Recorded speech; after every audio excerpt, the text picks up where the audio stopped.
In related news, Minister of Transport Kumar Welgama expressed the following views at an event held to appoint new railway station masters.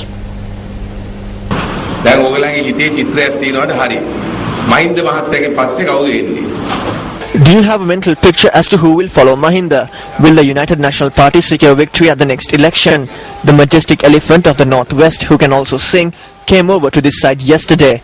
Earlier, Johnston also came to this side from the Northwest. One by one, they are joining the government. You have a responsibility to work for the government and win your rights.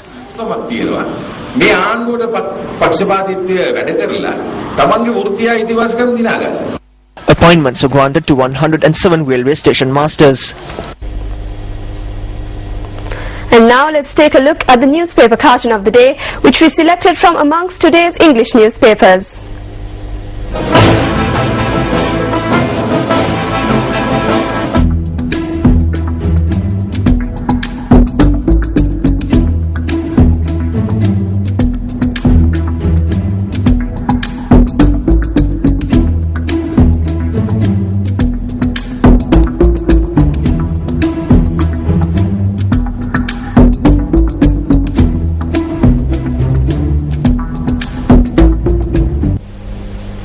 On Words of Wisdom tonight, we take a look at the thoughts of renowned Irish playwright George Bernard Shaw.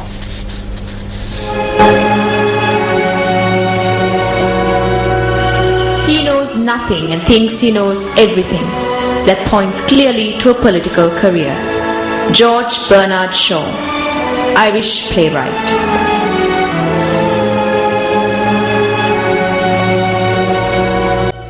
One of the drivers of a train which derailed in northwestern Spain, killing at least 80 passengers, have been put under formal investigation.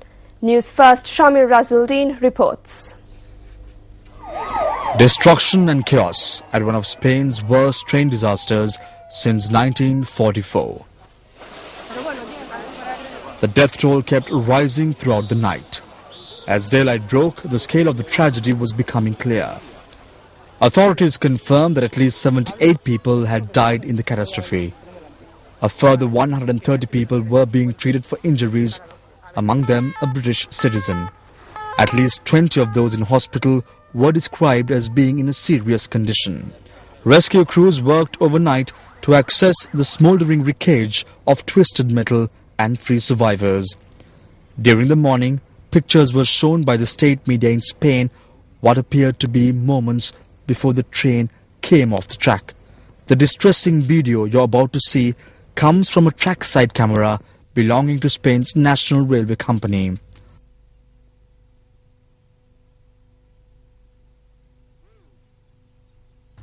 After the carriages derailed, some overturned, burying many under debris. Bodies were strewn across the railway tracks, covered with blankets. Those who survived the accident said that the train was travelling fast. The speed limit at the bend was 80 kilometers per hour. Reports suggest that the train took the bend at 190 kilometers per hour, twice the stipulated speed. Hours later, the rescue operation turned into recovery. The 8-carriage train carrying 222 passengers plus crew was travelling from Madrid bound for El Ferrol in Spain's northwestern region of Galicia. For many, it was a scene to capture on their phones. But for some, it was a tragic moment in which 78 people lost their lives in a matter of seconds. Shamir Razuldin, News First. Getting back to local news and one of our headline stories tonight, former Northwestern Provincial Councillor Anand Sarath Kumaro, who was released on bail on charges of making a teacher of the Navodaya school in Navagattegama kneel in the school premises, was returned to remand custody today. He was remanded for violating bail conditions.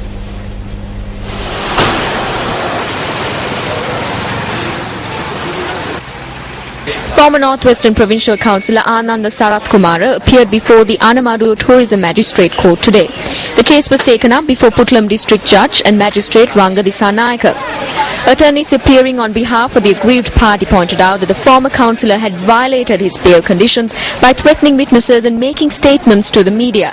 The deputy principal of the Navodaya school in Navagattegama, Nimal Jayaratna, who previously filed an affidavit in court, informed through his attorneys that a certain group had influenced him to do so.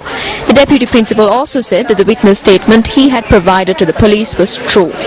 The magistrate who took these facts into consideration ordered for the former Northwestern Provincial Councillor Ananda Sarath Kumara to be remanded once again until the 8th of August.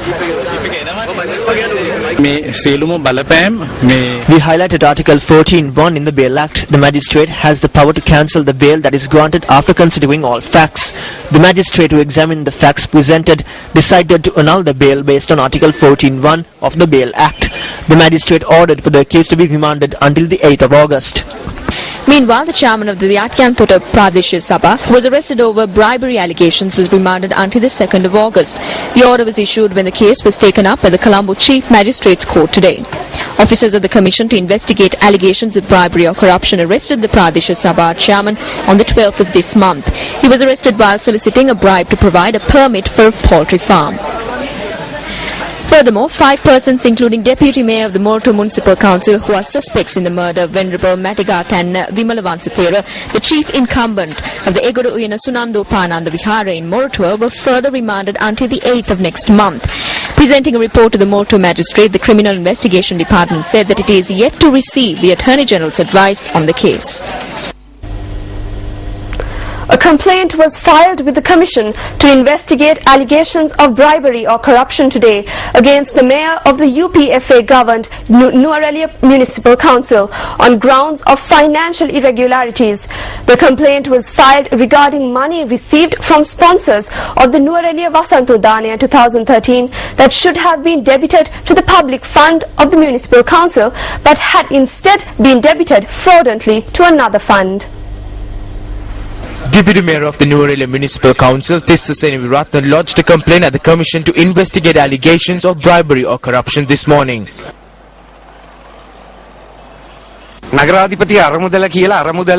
is no such fund as a mayor's fund. It has not been mentioned in the municipal council ordinance. This is a fund that was created illegally. Revenue that is generated by the municipal council cannot be debited to this fund. A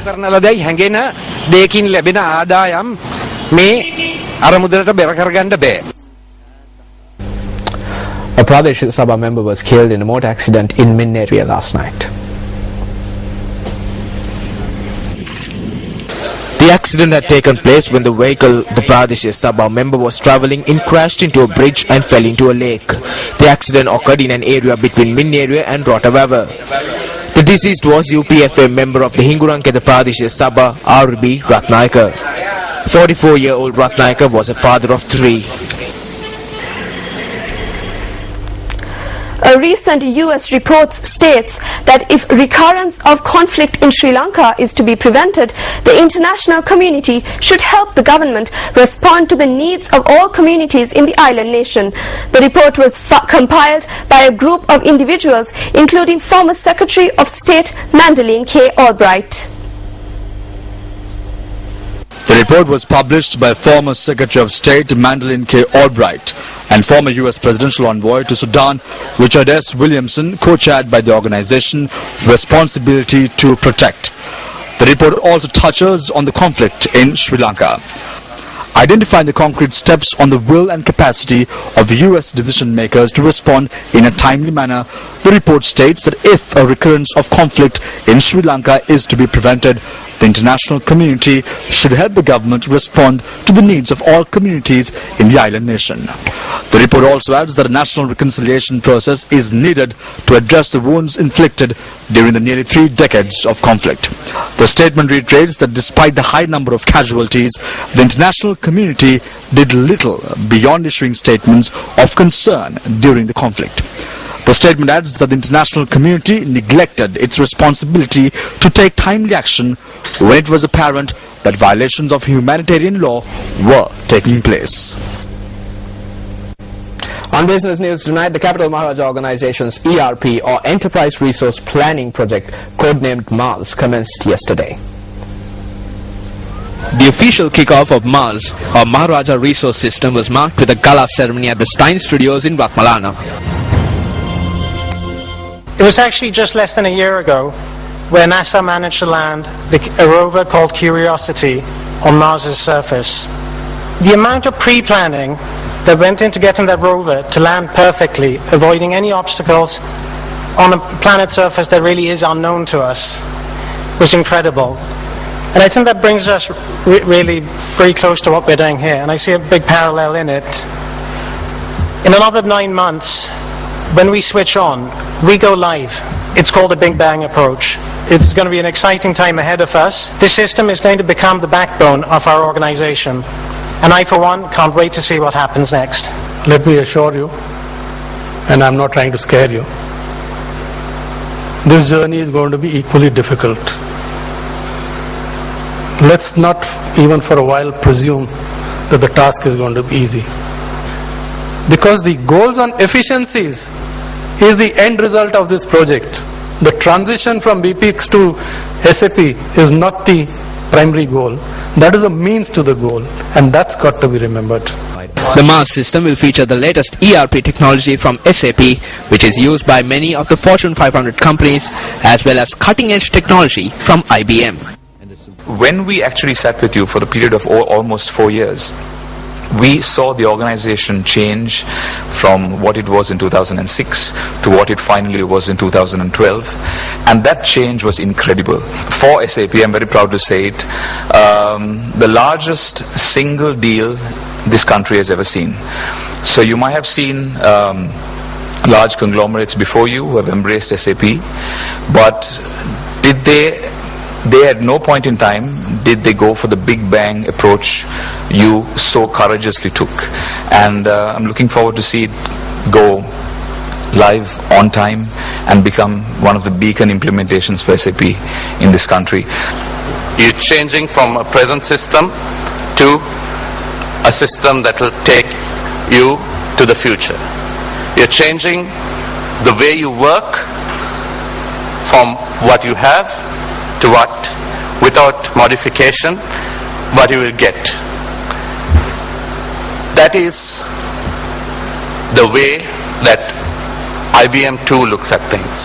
And we are sure that when this project goes live, I'm saying when it goes live successfully in 9 months, you will understand that IBM has been there with you, just as I said, in the true sense of partnership right along the way. Group Director of the Capital Maharaja Organization, Eshani Mudalige, made the closing remarks. Finally, SAP has been launched. The countdown has begun. It's up to us to make sure that the journey to Mars is smooth and the landing is gentle. Well, at least to make sure that there is no huge crater. Every implementation is its people. This implementation is no different. I'm very sure that all of you are going to drive this to a success.